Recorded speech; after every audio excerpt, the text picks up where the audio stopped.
You are watching Access LaPorte County, Channel 97. Coming up next is the August 15th, 2024 meeting of the Michigan City Housing Authority Commission. You can find more information for this meeting by visiting www.accesslaportecounty.org. All right, it's time to get the class. So I call the Michigan City Housing Authority Board of Commissioners meeting. Stand for the pledge. Commissioner Reed, would you lead us? Pledge allegiance to the flag of the United States of America and to the republic which stands one nation under God, indivisible, with liberty and justice for all. Thank you. This is roll call. Yes. Chairman Loney, Present. Vice Chair Lana, Present. Commissioner Benny, Present. Commissioner Greer, Present. Commissioner Vincent, Present. Commissioner Connolly. Not yet. There is a quorum. Next, we've got our minutes. So we haven't had our minutes for the last couple of meetings. We've got April and May. I don't know if you guys have had a chance to go through and see if there's any corrections. I just saw some minor punctuation, maybe word change here. There's nothing, nothing substantive that didn't happen or should have happened. Motion to approve. Is there a second? Second. Motion by Commissioner Reed, second by Commissioner Rena. Do we have a roll call on that? Chairman Loney, Vice Chair Rayner, Aye. Commissioner Benny, Aye. Commissioner Greer, Aye. Commissioner Vincent. Commissioner Vincent, did we lose you? Nope. Aye. Thank you. All right. So opening remarks, it's been a lovely summer so far. It looks like we're making some progress here at the Housing Authority, so that's good. I don't have anything specific to address, other than when we get the things on the agenda, we'll talk about it then. And that makes that nice and easy, so that'll take us to public comments. Are there any members of the public here that wish to speak? Okay, please come to your name, state your name, and remember to follow the rules, 3-minute time limit. My name is Glenn Shamira, I'm a former employee of Michigan City Housing Authority. As of yesterday, I was terminated. But before I was terminated, I expressed my concerns to HUD in DC, Indianapolis, the commissioners as well, as how I felt that I was being unfairly treated by the new. I'm sorry, Mr. Mayor, make sure you, one, addressing the board, and two, we can't talk about staff problems. I'm making a comment, I'm no longer an employee. Yeah, I understand that, but you still can't talk about staff. Okay, that's no problem. And then again, I apologize. Okay. And in reference to that, I was given this yesterday, that I can apply for a position, which I was already working here. But the position that she said that I could apply for by me being already an employee, you have 2 temporary staffs, but me being here for 5 years, I wasn't understood. Didn't make sense to me. Why would I have to apply for another position? And then she also told me that along the way, that's only if I was qualified. Where I had been here for 5 years, and I had been running the agency, and I had been working in the agency, and everything that everyone else was doing, I had been doing that long before now. So I wasn't understanding why did I have to reapply when I could have had a different position within the company that I was already here. And she also stated and told me that she would pay me for the rest of the month, and that as long as I just left. But the point of the matter is, she's gonna pay me, but I've already worked for this week. Excuse me, that would be the one pay that's next. The pay that's after that would be the pay that I've already had the time before then. My question is, Monday was my anniversary, which I've had 5 years here, so who's gonna pay me for that time that I had already accrued for those 5 years and the time that came in? But since my service is no longer needed, like I explained to her, I said, thank you, be blessed. So, and I have no problem with that not being here. That's not the issue. The issue is why wasn't I offered a different position that was available? But at the same time, excuse me, you gave keys to temporarily staff members that was temps, not full-time HUD employees that who had access to come in and out the building, but you stripped me from all of my duties. You stripped me from my keys, but they had access to get in through the alarm. When all I've ever done for 5 years, it was never been late, come to work, and I work every day, and I serve the public, and I serve the community. But by me saying that, I had too much contact with the. I understand your approach, you're talking about. No problem. But how can you have too much time with your tenants when that's what I came here to do, was to assist them? So that's why I'm just trying to figure out why was I terminated, and when there was positions available, and at the same time, what about the time that I had already accrued? Well, I'm accommodated for that. Well, thank you for your concern. I'm sure the attorney and our executive director can handle that for you. Thank you very much. Thank you. You have a blessed day. All right, are there any other members of the public?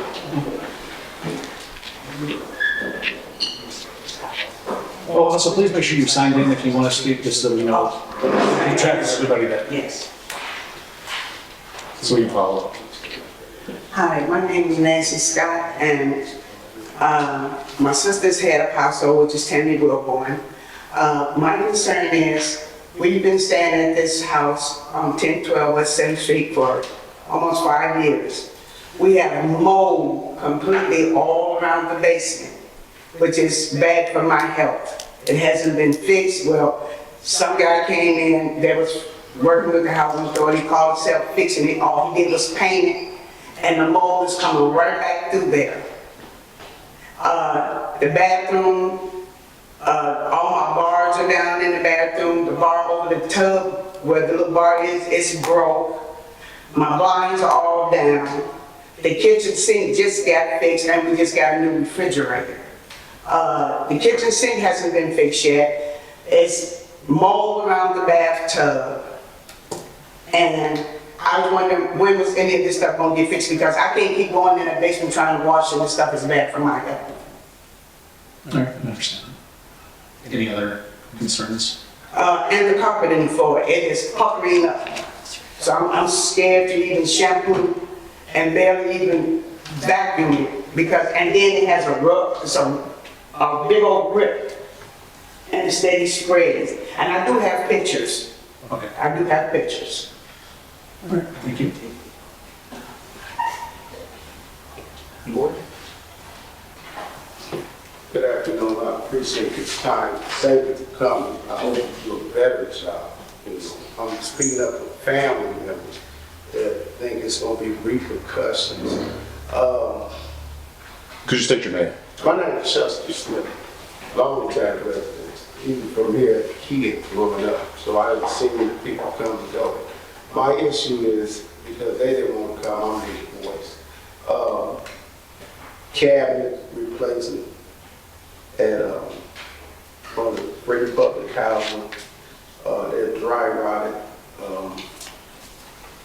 What else? He just fixed he just fixed the part of the roof that was hanging for 5 years until 3 weeks ago when I came to the last meeting here. And he said, "No money in there." I said, "Well, y'all won't do it, let somebody else do it. You know, that's able to, because you can't call maintenance. You used to be, but now you can't." And it's a frustration on their part. They call me because I helped the same as the young lady just got through speaking. And I try to keep them calm and tell me that they will be all right. So I just ask that whatever your maintenance line is, can they answer it, to answer the question for these ladies without men that has no assistant. And when the maintenance do come, they race in and race out. The man that came, I told him I would mention him, his name was Richie. He did a job that took 5 years and 30 minutes. He brought me a screen. I put that in for him because it was busy again. 2 other screens that's been missing for 5 years. He said he's going to do it and hasn't as of yet. I appreciate it. I will continue to call, voice the voice for them to then come up and tell them that y'all all right. They just scared because so many people don't want to do nothing, and they're young women without the help. So I appreciate the time this afternoon. Thank you very much. Chester. I'm here in two different capacities, but right now I'm going to speak as a director of MCHDI. Could you say my name? Please. My name is Ronnie McCormick Sr. I live at 617 Union Street. My office for advocates for housing is at 805 Martin Luther King Drive. I am here to speak about the proposal, the resolution that's on the record. I guess it's addressed conflict of interest. Chapter 18 governs all housing authorities across the state of Indiana. I don't know if you board members had an opportunity to read it or did anything about it, but Indiana Code 36-7-18-9 address the removal of commissioners from office. A commissioner sitting on another board representing anything to do with housing in any kind of fashion is not reason for cause to remove anyone. This is a sad day when I start reading these resolutions as they keep coming by, and I've been quiet just watching y'all just make a mockery out of the people that you're supposed to serve. This board cannot act as commissioners. Cannot act as legislators. We have state legislators who change the laws. You are not legislators. It's true you can amend your bylaws, but you can't amend your bylaws and violate state law. It can't happen. It's going to be a problem in court. I assure you that will take place. For 15 years or more, MCHI has been in existence. I believe, I might be wrong, but I think it came in existence in 2004.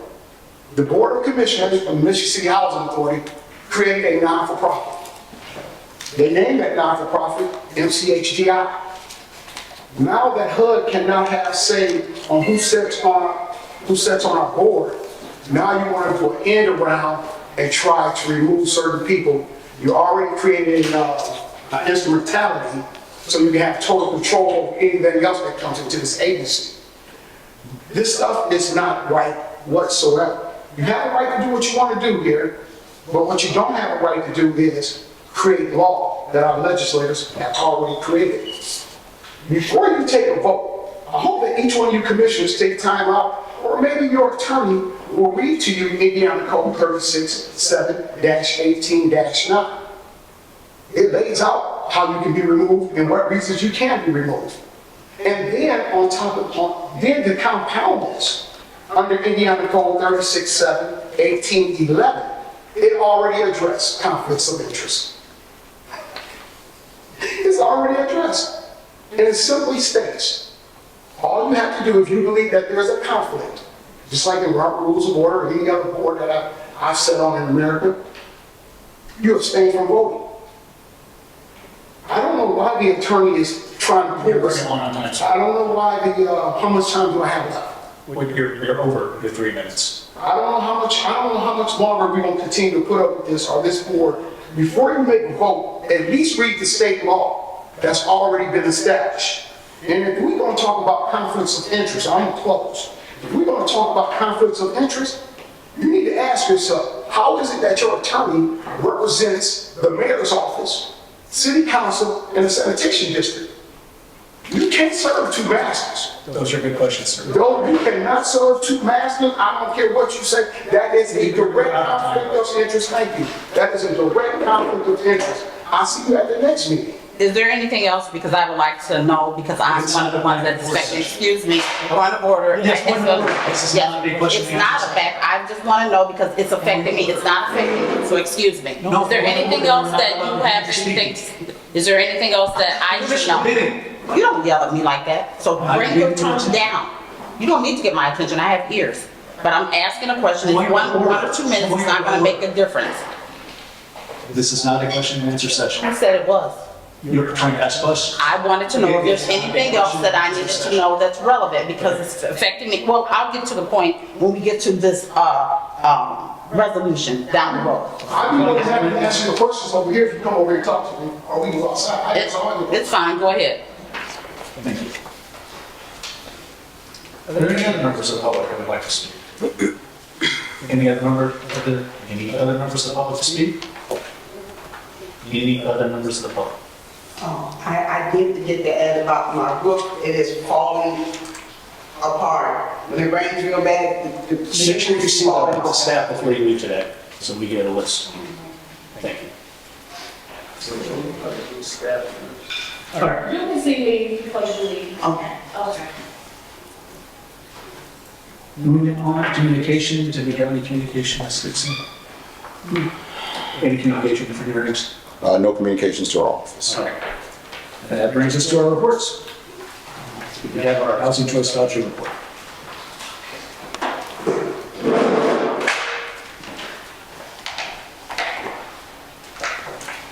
Hello, my name is Marisol Miranda. I'm the HCD Program Manager. I'm going to be going over July's monthly activities. For the utilization of the vouchers, we have 242 of 377, which gives us 64%. And we have 239 regular vouchers, 3 home ownership vouchers. The monthly hat received for the month of July is $159,539. What we spent was $168,888.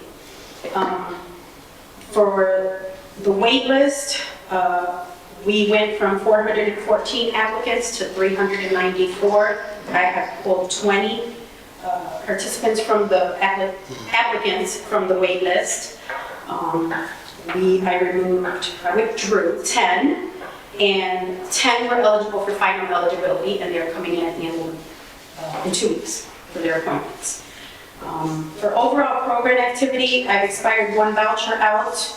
The late reexaminations have gone down to 17. The late inspections are 212. And I had 1 port in and 1 port out for the month of July. Are there any questions? Any questions from you? I do have a question. Yes. I see that the HAP amount paid is less than the amount spent, approximately $9,000 some dollars. So with that being said, we're in the negative, right? No. No. So the amount that we received for the month is less, but it's not negative overall, it's not negative. So there are months that we received the 159 or so forth that we didn't spend it all. A lot of the overpayment that we're having, the extra payment, are us catching up on past subsidies. It's actually part of my director's report. All right. As long as we balance at the end of the year, you can spend more or less than what you did a month. Thank you. Any questions? Questions? Thank you. All right. And our public housing property manager's report. Good afternoon, everyone. I am Courtney Hamer, the interim property manager. I'm going to start with our waiting list. So right now we have 2,241 applicants. I did select 20 applicants from the wait list, and for my final eligibility appointments, I do have 20 applicants that's come in for their appointments. For the home ownership, we have 161 applicants. Business activities, 318 applicants. Now for our developments, we are at 82% for the utilization for Lakeland with 9 vacant units. We are at 75% utilization with Boulevard Gardens with 24 vacant units.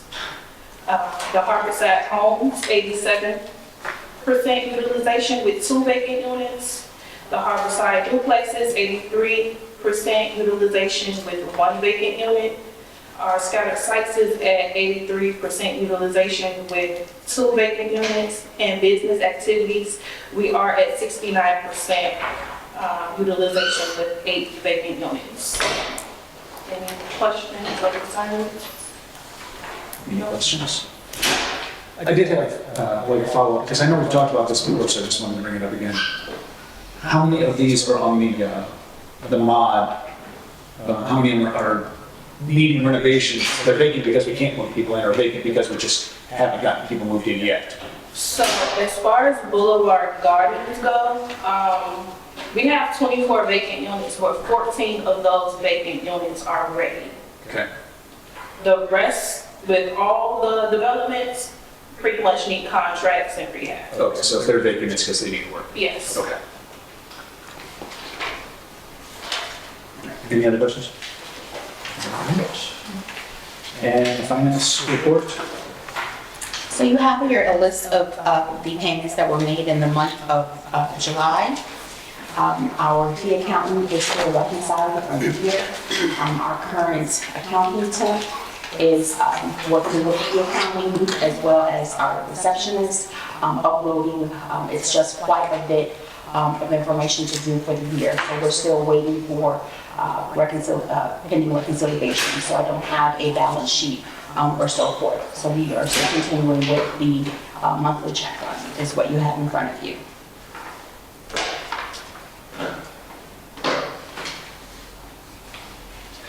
Any questions on our expenses?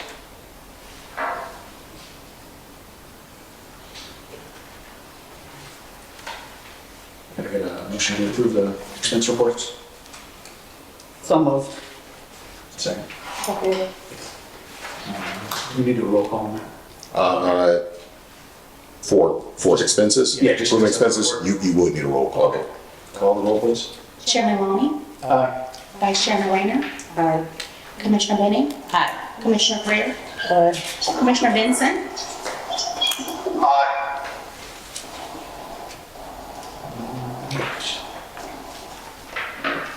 Executive Director Dixon.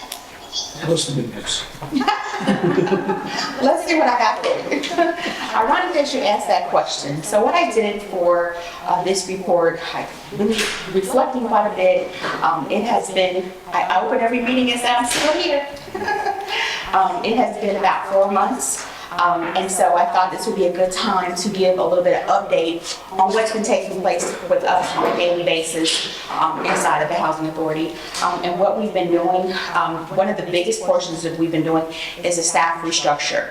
Our staff has turned over quite a bit. We have in the last few months to make sure that we have the proper skill set to move forward as an agency. To make sure that we are able to take care of our clients. Again, we hired an experienced HCV property program manager. We have a property manager. I'm still working on a finance manager. In the meantime, we have a finance manager temp who has been assisting us. We hired a lead maintenance technician. Again, we have a receptionist temp at the time. We're looking to, instead of having a receptionist moving forward, we're looking at having an accounting generalist program so that it's more than just being a receptionist. It's working side by side with the finance manager. We're a small agency, so all positions have to be able to multitask in order for us to be efficient. We had, due to some previous delays, if you will, from previous staff, we had some overlapping of benefits. So we had to have some of our benefits programs come out and basically have open enrollments with the staff. And some things had lapsed prior to me coming on board. We have the operating budget, which I'll go over with the resolution that we have ready and pending for 2025. We are working, I'm actually working on an intergovernment agency agreement to assist with procurement. More information with that will be forthcoming. One of the most daunting tasks that I had when we first came aboard was HAP processing. HAP processing is the processing for the HCV checks. May seem, comical, may seem easy, but there was a lot that needed to be reconciled from the previous staff. the previous staff, not to go into a lot of unnecessary details, but the process was not done seamlessly, and it was done a lot manually, which caused a lot of errors. I want to say within the first month or two that I was here, it was just an overwhelming amount of complaints from landlords and tenants, mostly landlords, about not having the check processing being correct. And so we made adjustments in the software. We now the software system and the bank run smoothly as it should. There's a seamless transition when we process checks. Since my arrival, we have made, which is why every month it's more than half, we have made over $30,000 in half arrears that were owed to landlords. I'm pretty proud of that, because that was a very sore spot for tenants who were, concerned about being evicted from the landlords. We wanted to make sure that we took care of that for the tenants, and also to be able to have a rapport with our landlords so that we're trusted in the community, so that we can continue to get have housing opportunities for our clients. Payroll was done via a manual system. Timesheets were taken in, and a phone call was made to a third-party company to do payroll. We've since updated that process, and so now we are now doing our payroll processing electronically. We still have a lot of work to do. It's nowhere near over, nowhere near halfway over, but these are some of our accomplishments. Our fee accountant, the contract that was had with MRI software had lapsed. And so that was one of the reasons why we were not getting any response for our fee accountant regarding updating our monthly finance reconciliations. So we were able to smooth over that relationship. We have now we have an agreement for a year contract, and so now we're on board to getting our monthly reconciliations done.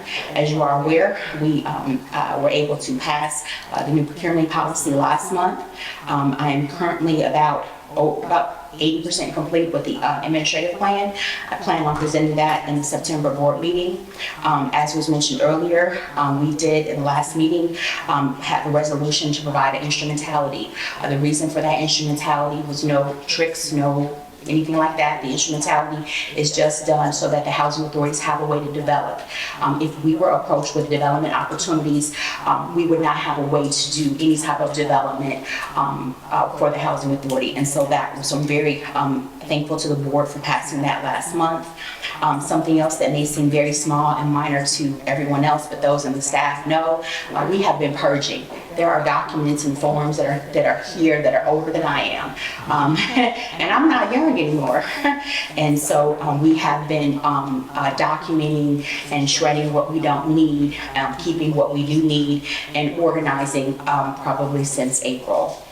We began having resident meetings in June. Our schedule is to alternate between this site and the other site on a monthly basis. We also had pizza with police and coffee with a cop in partnership with the police department in the month of July. So we're looking forward to continue to do things like that.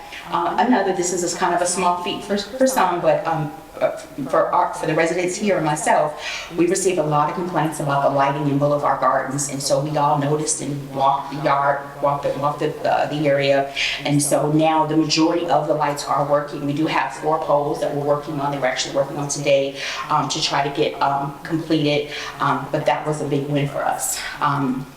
We did have our monitoring review.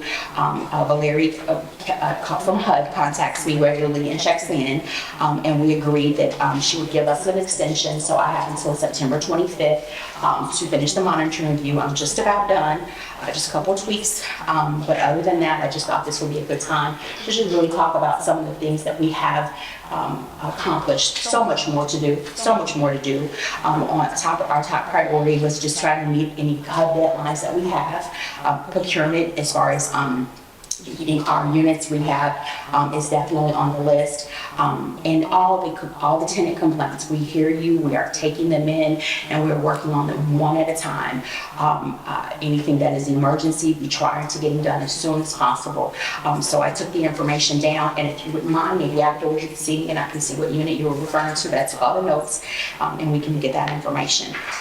But yeah, we just wanted to give just an update on what we've been doing. Any questions, concerns? Any questions from the board? Good job. I know it's a lot, so thank you for what you have been doing. And showing up. That is the first time. I don't know you're showing up. Right here, you were still here. All right, attorney's report. All right, not much from our attorney report this month. We have had a couple of evictions sent over, but we have been informed that for certain residents, after they were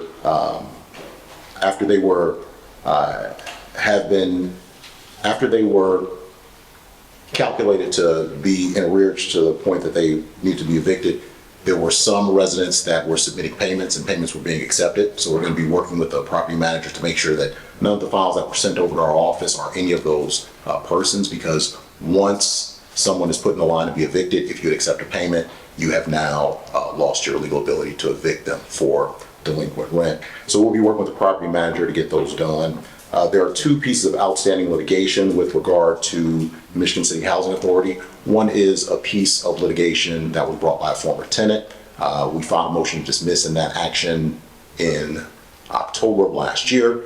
Unfortunately, we're just still waiting for a ruling because it was filed in the federal court. The federal courts take a long time to get things done. That's been pending for almost 10 months now.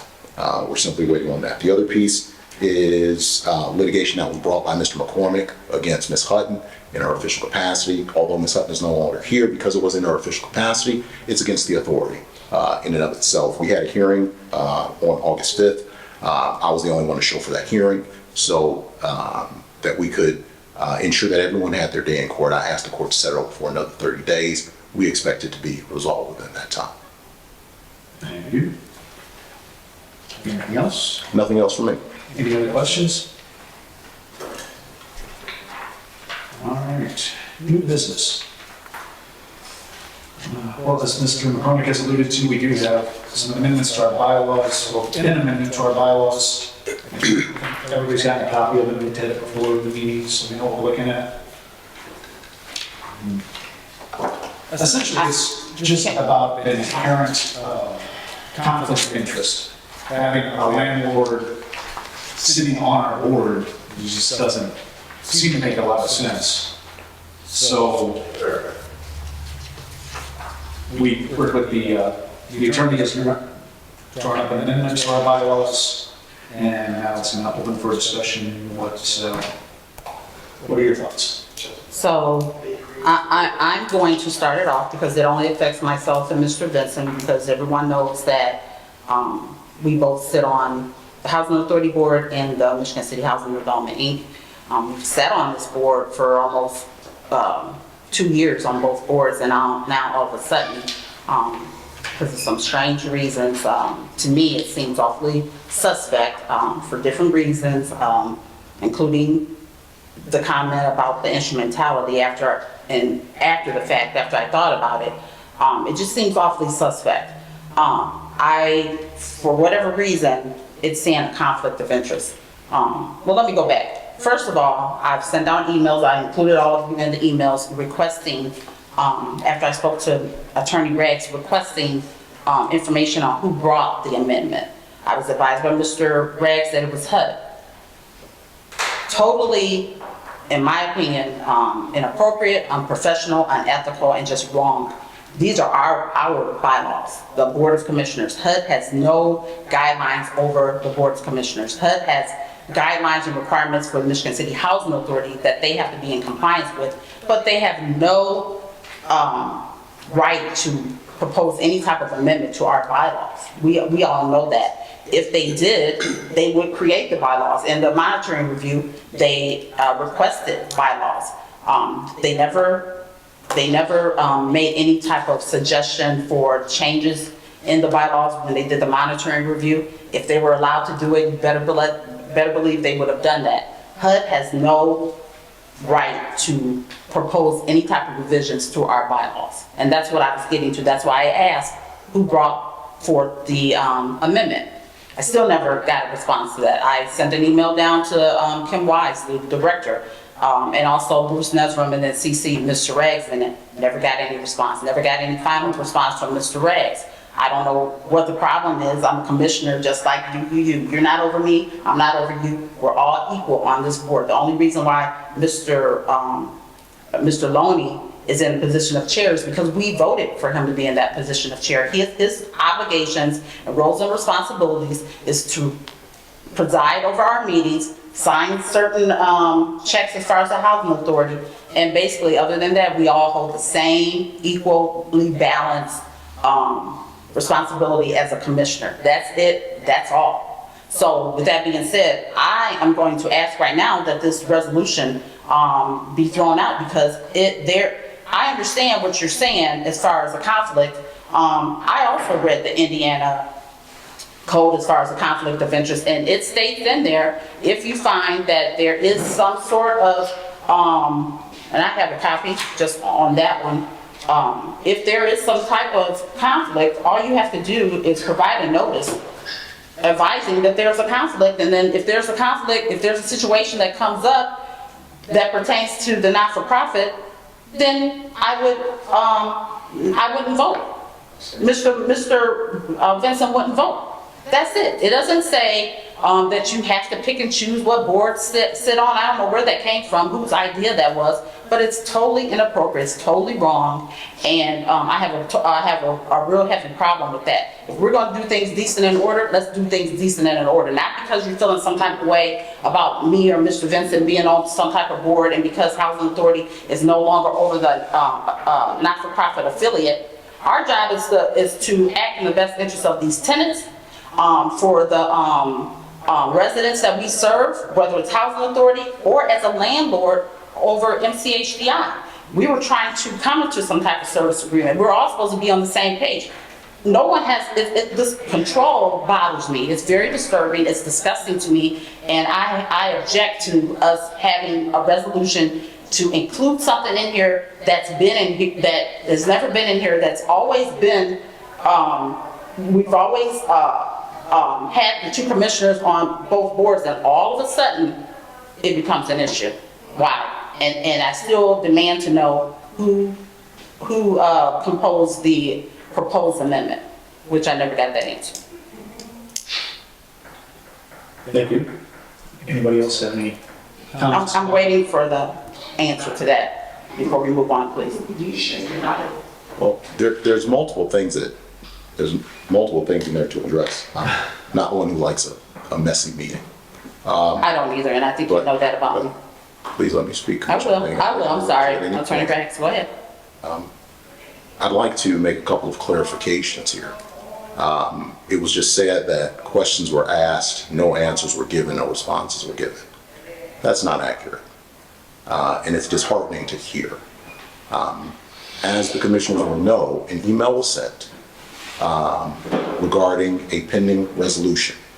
Questions were asked. There was more than a quorum on that email. If the discussion would have been held, it would have been an illegal meeting under Indiana law. Not only was the public not noticed, the public did not attend, and there was a quorum discussing business that was before the authority. I had this conversation with Commissioner Benning. She knew that. She knew why no answers were given, and she stated she understood. And now it's being portrayed as if there was just radio silence for no reason. That's just hard. I take that back. Forgive me, you just told me 5 minutes before we went into the meeting, Mr. Raggs. I take that back. I recant that. But I do recant that, no. Let me finish. Because, as I said, I'm not one to like a mess. Ms. Benning reached out to HUD. HUD said that they would get back to Ms. Benning. I let Ms. Benning know that because HUD reached out to me and they told her they would get back to Ms. Benning. I told her that before the meeting. And again, she's saying, well, no, I don't know anything about it. I got going, so forgive me again. This is unfortunate. This is very unfortunate. But I don't like my credibility or my reputation questioned. We try and do nothing but provide. That's what legal service for this. With that said, Ms. Benning has proposed that the bylaw amendment be withdrawn. Unfortunately, Ms. Benning has also told you that it affects her directly. Thus, Ms. Benning does not have the ability under the current bylaws to propose anything in reference to this because it is a conflict of interest. Because the bylaw affects her, she cannot vote on it, she cannot make any motions regarding it pursuant to the current bylaws as they exist. With that, I will turn it back over to the chairman. Could you, all right, so are you still going to tell me, excuse me, Yes, are you excuse me, going point of order, to tell me after the meeting what you told me 5 minutes Commissioner before the meeting, Mr. Rex? Commissioner Benton. Since I asked, and I understand the Commissioner boring part, are you going to tell me after the meeting where it came? Point of order, Commissioner Benton. Okay. We need to know if a commissioner proposed this amendment. Okay. We need to know that. Did the commissioner propose this amendment? Director, did the commissioner come to you and say we need this amendment in the bylaws? No, but we have discussed this with the commissioners. There are commissioners that support this amendment. I was never contacted. You got You a were copy just of saying the that you had a bylaws. conversation regarding this specific amendment. Right, but what I'm saying is, as far as the conflict of interest, the amendment being brought forth, I wasn't advised that this amendment was going to be brought forth. Anytime we've done amendments to our bylaws, we know who is bringing the amendment forth. It's not a secret, it's not hidden. There's no reason to not have that exposed to be transparent. There is no commissioner, he just said, there is no commissioner bringing this amendment forward. If you like, put my name on it. It's an amendment that needs to happen because there is a conflict of interest. What's the conflict of interest then? Because you're saying being on another board, but we've. Why wasn't it on- I'm saying very specifically here. You sit on the board of MCHDI, right? Yes, and Mr. Vincent. Okay, so let me ask you a question. If the MCHA passes this amendment to its bylaws, would that negatively impact MCHDI? Yes, yeah. How? Because I feel like I bring a certain, respect, authority, knowledge, and access to this board. I was appointed by the mayor, and I cannot. There's nothing before the board, there's nothing before the board about removing any members of the board. This is about amendment to our bylaws, referring to specifically members of our board participating on other boards because of how there's a conflict of interest with our own meeting, or our own mission. So you're saying all this is just an amendment to the bylaws? This is just an amendment to our bylaws. Nobody's being asked to do anything. Obviously, you would have to abide by our bylaws or abide by MCHDI's bylaws. In MCHDI bylaws, how many MCHDI? Well, I'm not gonna discuss, because I'm not in that meeting right now. I'm the director, we have 3. Nevertheless, the bottom line is that, this is the bottom line for me. This is an amendment to these bylaws. It affects myself and Mr. Vincent. If you're saying that there's a conflict of interest, we can look at all types of conflicts of interest. Yes, you could look We at all could, types of conflict of but for some reason, this came up somehow. I don't know why HUD would find a way to even be concerned about what's going on with us as far as our bylaws and us sitting on that. It's been in this position for over 2 years, and now all of a sudden, it's an issue. Has anything changed regarding the relationship between MCHDI and MCHA in the last 2 years? No, No. So it's still an instrumentality, it's still? no, I mean, we've never been an instrumentality. It's been an affiliate. Okay. Does the? I understand your meaning, Does the something about Does the executive director still hold any input whatsoever in MCHDI? No, Okay. So you're saying that MCHDI is separate from Michigan City Housing Authority?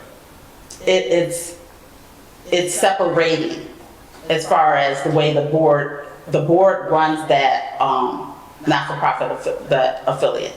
Do they run it for the benefit of the Michigan City Housing Authority or for the benefit of Michigan City Housing Development Incorporated? I'm not gonna answer questions, you're not gonna patronize me, whatever. Okay, well, now we wanna have a discussion, but a little bit ago. This is the time for the discussion. Okay, let's make it like this. You're saying that there's a conflict of interest. If there is a conflict of interest, again, according to Indiana code, and I have the Indiana code, there's a process in which you go about dealing with the conflict of interest. And I have complied with that. I've complied with that process. of the conflict of interest. Did you know that there was a conflict of interest in the Indiana Code under Housing Authority? I'd like to interject here because we keep getting into legal code. I'm a lawyer. The most important. Well, you know code- conflict of interest also. The most important code is not any code that's been stated. The most important code is actually 36-7-1814, which says that the Housing Authority Board has all powers it deems necessary or convenient to carry out its business, which means that it can amend its bylaws in any way it sees fit. And if the Housing Authority wishes to amend its bylaws in this way, it has the absolute legal authority to do so.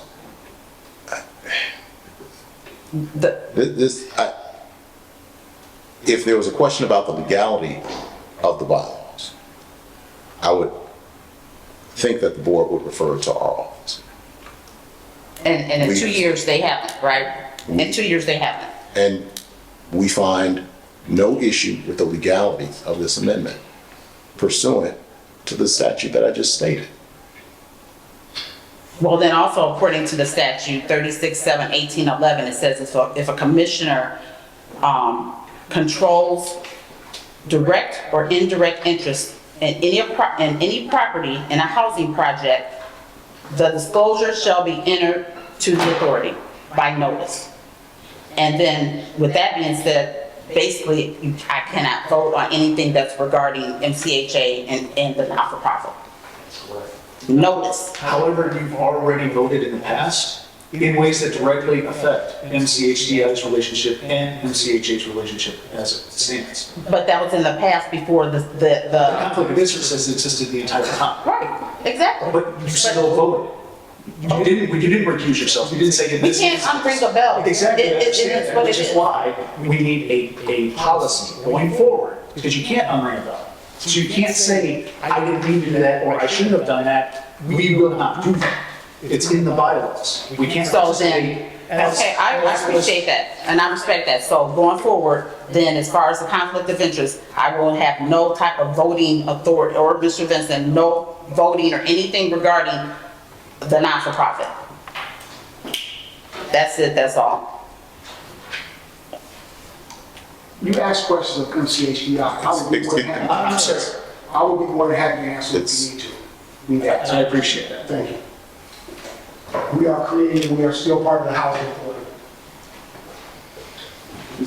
The director's position at MCHDI is still a part of Michigan City Housing Authority? Yes. It's good to know. So if we were to pass this amendment to the regs, what would be the impact on the current board members?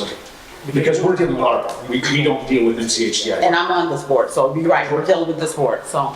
And I think I'm a valuable asset to So this what board. would be the impact to our board members going forward if we pass this amendment? Well, for the vast majority of the board members, there would be no impact.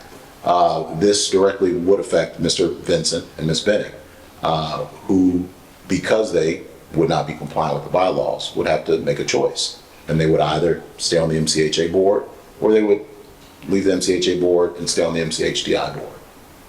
What would be the problem of just refraining from voting in any regard that would affect the not-for-profit board? The commissioners wouldn't be compliant with the bylaws. There will also be situations where our board speaks for Michigan City Housing Authority. That's it, that's all. Any meetings that we participate in, any discussions that we have, has to be solely Michigan City Housing Authority, not MCHDI, not Salvation Army, not any other board, no matter how good of their services. We have to be focused on our mission. So we have to make sure that we're not in any way, shape, or form thinking, well, what about that other board I said? What if we raise the rates on our agreement? Well, that's going to negatively impact them. That's going to impact the discussions that we have. We can't even have open discussions because, okay, you're not voting, but you're still going to be speaking with both hats at the same time. But do you understand that each and every one of us is on this board because we're appointed by the mayor of Michigan City? That's Our why we're not trying to- our bylaw cannot, well, you're removing if you're telling someone to choose. You're violating their rights by saying you have to choose to be on this board or this board. If if a person, because we're landlords on that board, if a person was a landlord, just not a part of MCHDI, they were just a landlord, Joe Blow, Mary Sue, whoever, and the mayor decided to put that person on this board, are you telling that person they could not be on this board? That's correct. That would be a conflict of interest. You're telling the mayor she can't appoint somebody that she wants to. That is a conflict of interest. So that's violating the legislators of. You're asking me Go what I ahead. would say, and that's what I'm going to say, because that is a conflict of And if interest. she says, you can say what you want to say, I'm putting that person on this board. That's why we have an attorney. It's personal. Personal tax.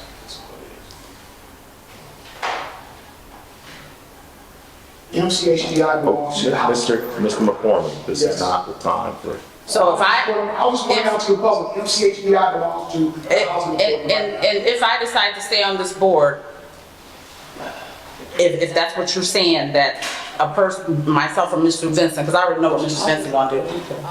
If I decide to stay on this board, then you're telling me what? That I can't be on the other board? Are you asking me? Whoever wants the answer, because everybody knows the answers other than you, so. Everything's gonna be directed towards the attorney. We're going on. So what you're saying is, then if I decide to stay on this board, then I can have no contact with the HDI board? I don't want to deal with hypotheticals. I mean, well, it's cut and dry, though. But it's not cut and dry. It's not cut and dry. We have a resolution that may or may not pass.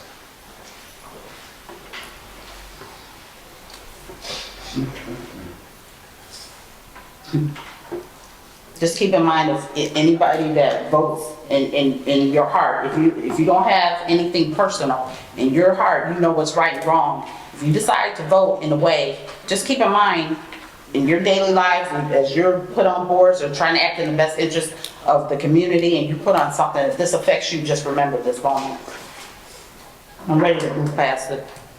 And this is absolutely to move in the best interest of the community. And as was pointed out by the community, you can't serve two masters. Wearing the hat of MCHDI, any landlord, as you pointed out, any landlord sitting on our board, even if we didn't give preferential treatment, would give the state a preferential treatment. So just like Harris Law Firm represents the mayor, they represent the city, they represent different city, and the city in different capacities. They also are special counsel for the mayor. They also represent our board. The mayor appoints us. If there's some removal, if the mayor decides to remove us in some capacity, we've already voted that Harris Law Firm would represent us as commissioners. That's correct? The commission couldn't vote on, or the board couldn't vote on that. Vote on what? Whether or not the board's attorney would represent a single commissioner in a situation like that. That wouldn't be proper under law. Okay, I thought we voted on No, that. it wasn't proper when it was done previously, not by our firm. Okay. It wasn't proper when the previous firm did. So and the fact that people want to keep bringing up our firm and casting aspersions toward our firm because we represent multiple governmental entities. We are hired off of a score with housing authorities, and the fact that we represent other housing authorities are part of the criteria that HUD puts forward for scoring.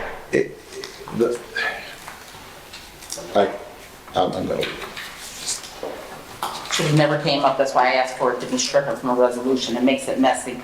I think I'm professional enough, I think I'm respectable enough to know how to not put myself in a position. And I can't speak for Mr. Vincent, but I think I'm in a position where I know how to deal with, in a professional capacity, in an ethical capacity, and just trying to do things decent and order enough to not make it a conflict, being on a board where we're just landlords. But everybody has one vote, do as you may. I don't want to spend any more time on it. The Michigan City Housing Authority has the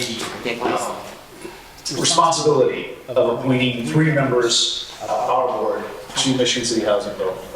Is that correct? Pursuant to the bylaws as they existed at MCH, there is no responsibility of Michigan City Housing Authority to do anything with MCHDI. Okay. So we also can't remove board members from MCHDI.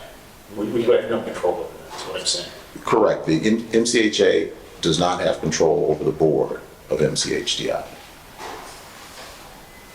So what it really comes down to is, are we, These bylaws would be bylaws for MCHA's board. So you remove somebody from MCHDI. This is what you want.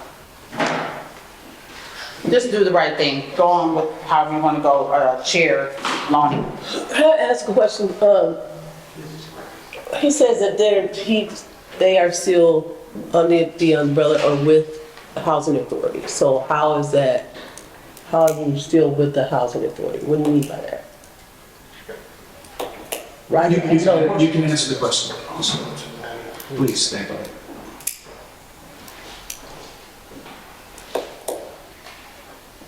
If you actually look at our bylaws and look at the housing authority bylaws, when they started creating properties that were non-for-profit, they had to create a board to separate, so they wouldn't take capital funds and put it into their non-for-profit. Here, they clearly, the board before all of us became here, and I believe it was in 2003, made it absolutely clear they had to have a non-for-profit. There was no way around it. HUD required that. Matter of fact, Mr. Rags made that absolutely clear, because we were actually trying to take off the word must have 3 people from this board to sit on our board, and he told me absolutely not. He instructed us, if we move forward with that, they firm will terminate the contract with us. So all of this is wrong. What they're trying to do is remove her from the board. They try to Nobody's trying to remove her from the board. If I'm answering a question. I'm correcting the record. Because you can't answer the question when you can add clarification. At the end of the day, when you look at chapter, if you go back to chapter 9, just turn to page where it says, instead of 11, it says 9. If this law changes, if this amendment changes, and Ms. Benny say, okay, I'm stay on the board, what you gonna do about it? They're gonna ask for, they're gonna go to the mayor's office and say, hey, we believe that we have cause to have her removed from the board. They gotta give her a 10-day notice, and they're gonna start the process. There's a reason behind what they're trying to do. That's why they created instrumentality. We already are the non-for-profit. It's just that we hold them accountable because all of our properties have been ran down for over 15 years. It wasn't this new administration. It wasn't even the last administration. It happened way before everybody started getting involved. Now they're trying to do the back door because they don't like, I think it's more towards me than anything else. But Mr. Rags made it absolutely clear. Do everything you can to separate yourself from the Michigan City Housing Authority. And it was just, I believe it was just in February of this year, Mr. Loney, they was trying to get us to sign a service agreement, which we've been trying to get a service agreement signed for the longest. So they acknowledge that this board also, 95% of our clients are Section 8 clients. We deal with low-income families. And now they're trying to dissolve that. Read your mission statement, it's clear. We are doing the exact same thing. This is an end around to remove people from the board. She asked a question after her speech. I said what I want to say, I'm speaking to her. Mr. Rags can clear this up right now. If this business stays on his board, if he stays on his board, they will ask for a review from the mayor's office. Commissioner Greer, something was said that was accurate, and that was that I could clear this up. Mr. McCormick, unfortunately, has misrepresented a few things that have been said. Quite a few things. There was a service agreement that was attempted to be put in place because, unfortunately, MCHDI, there's some overlap there that's not allowed under federal law. And we've been trying to protect the authority. The service agreement was one of those ways. It's not passed. So Mr. McCormick is correct. I can clear this up. And if you'd like to have a meeting after this meeting, because this is not the time for it. I mean, this is not what's on the agenda. All right. Attorney Rex, can we just maybe just clarify, just not to get in the end of the discussion, Sure. but just clarify the purpose of a nonprofit. So housing authorities typically have not had, and please correct me because I'm not going to say it because we. Sure. have not had the ability to sell, buy property, get loans, redevelop and develop. So maybe 20-something years ago, housing authorities across the country, not just Michigan City, began having nonprofits to be able to operate that way for the housing authority. The idea of it probably should have been an instrumentality so that the housing authority has the ability to develop. Because HDI has separated from the housing authority, that was the reason last month that we requested an instrumentality, because right now we have no development arm. If something comes about or we have options, they're separate at this point. We don't have the option to do that. So I just kind of wanted to clarify about why we came about. And that was why I asked for it not to do anything with this situation here, but just to be able to have something. I work for 7 housing authorities up until here, and many housing authorities have multiple nonprofits. So it's not uncommon, please correct me if I'm wrong, for housing authorities to have multiple instrumentalities and affiliates. So if tomorrow, or if next week or whatever, we decide to make whatever report with HDI, you can still have multiple. So there's no mission necessarily other than development behind creating that instrumentality. And then for the record, we have tried to, Tiffany and I have had a good relationship. One foot is over here on Housing Authority, the other foot is on HDI. We've tried to discuss different things as far as service agreement. Even the attorney, Harris Law Firm, was the attorney for the not-for-profit, and they fired us prior to even, going forward to try to put things in a more appropriate manner, but that didn't happen because we had a meeting and got fired that same day. So, but that's neither here or there. We can go forward and do whatever needs to be done. All right, regarding resolution to approve the amendment, is there a motion on the floor?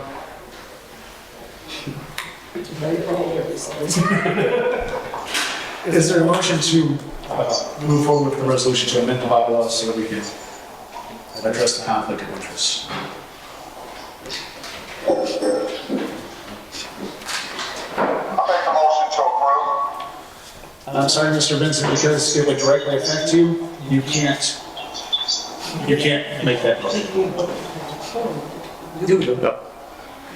With 2 abstentions, you would still be able to vote under Indiana law. It would just have to be a majority of those voting for it to pass. What's the majority? The majority would be 2. Okay, so I make a motion to pass the resolution. Is there a second?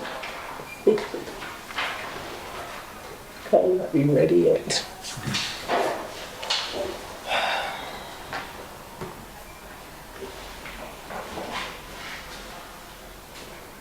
If there's no second from another member, the chair can second.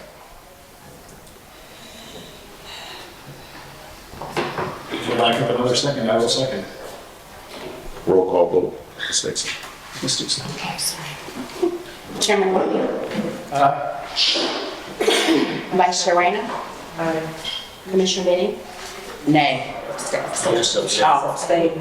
Did she say abstain? I didn't say abstain. She said No, no. I'm asking, does she say abstain, or I don't just jump over her? She said nay. Okay. Commissioner Greer. Abstain. Commissioner Benson.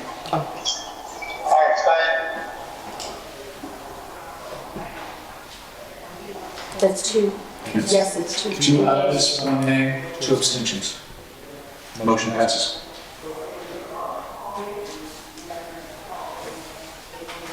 All right, that brings us to the next, old business. I'm still kind of beating this dead horse. Has any of that? No, we still have news. Oh, I'm sorry. So, no resolution. Oh, operating budget. No problem. You have a nice presentation. Tell us about the operating budget. We've done some work on this. Resolution for the 2025, just a small correction on the resolution. It says 23, but it's the 2025 operating budget for Michigan City Housing Authority. So on an annual basis, the Housing Authority is to submit a operating budget to HUD. I will go pretty quickly. We go to the, there's a nice little executive summary page if you want to look at it at a later date. There is a 2025 budget summary, and pretty much very simply, it tells you what the operating revenue is. It gives you a summary of last year versus this year.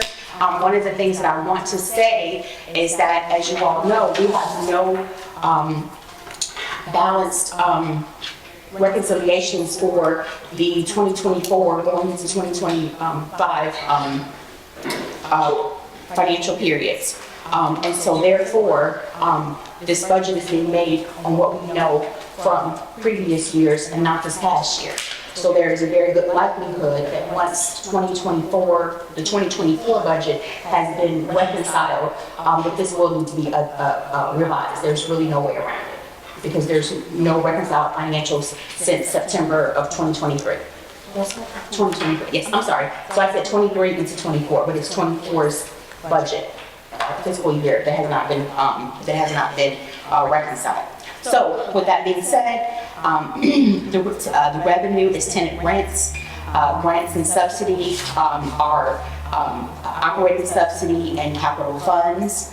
And so we have our total operating, and then we have our operating expenses. Those are just line items for our administrative amounts, tenant services, utilities, routine maintenance. Protective service is our security, which we do pay part-time security for our sites. We have our general expenses, our non-routine expenses, our housing assistance payments, and operating expenses. So these are all the payments that the housing authority makes. Don't get too excited when you look for budget 2025 and you see a grand total of an extra $535,000. That is capital funds. So don't get too excited there, but that is capital funds.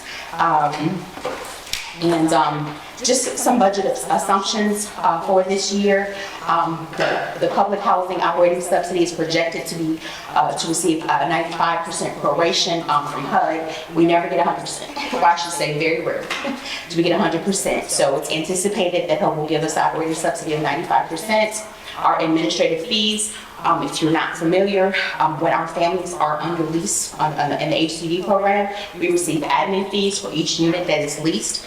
And so with that admin fees, again, it's been quite a while, not consistently, that we get 100%. So for 2025, we're anticipating getting an 89% probation.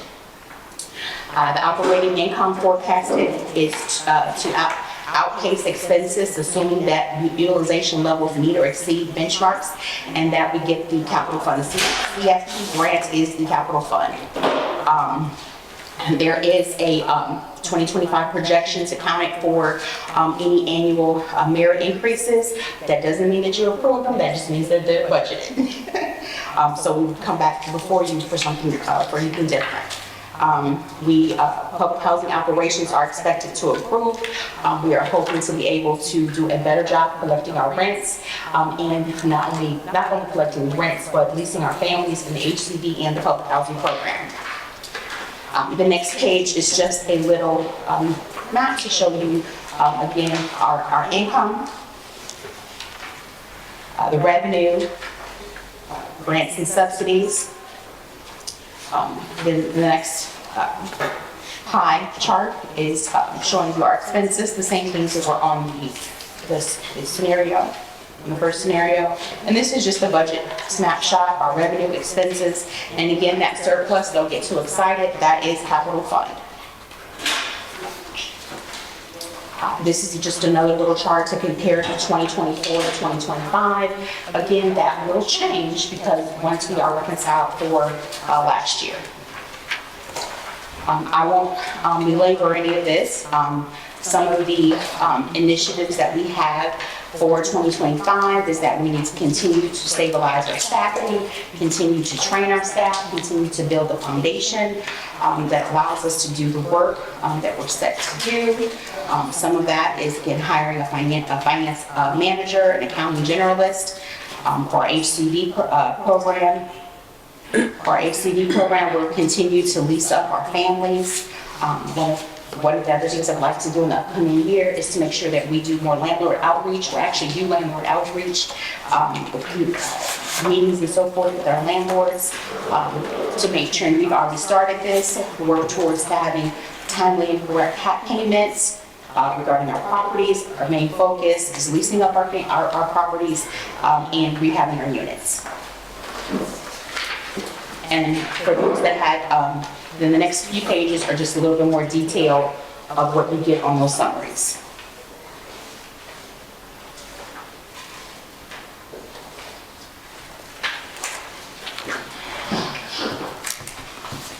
Any questions, concerns?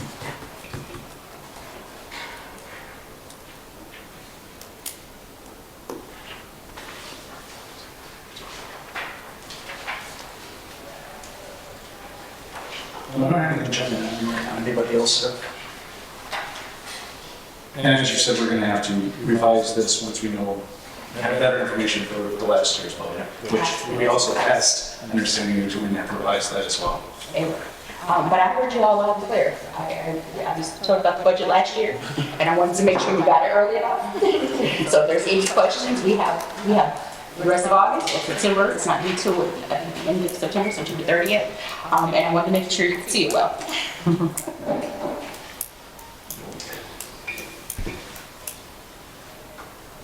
Should we move the approve it, or should we wait for next month?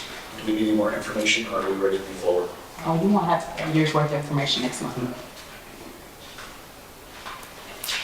Any motion? Essentially. Motion to approve. Second. Roll. I was ready to go. Chairman Loney? Vice Chair Rayner? Commissioner Benning? Commissioner Greer? Commissioner Benson? Hold on 1 second. Mr. Benson, I hate to do this to you, but because you're voting on a budget and you're remote, that's one of the few things you can't vote on when you're remote is the budget. So I hate to take that vote from you, but you can't vote on this one.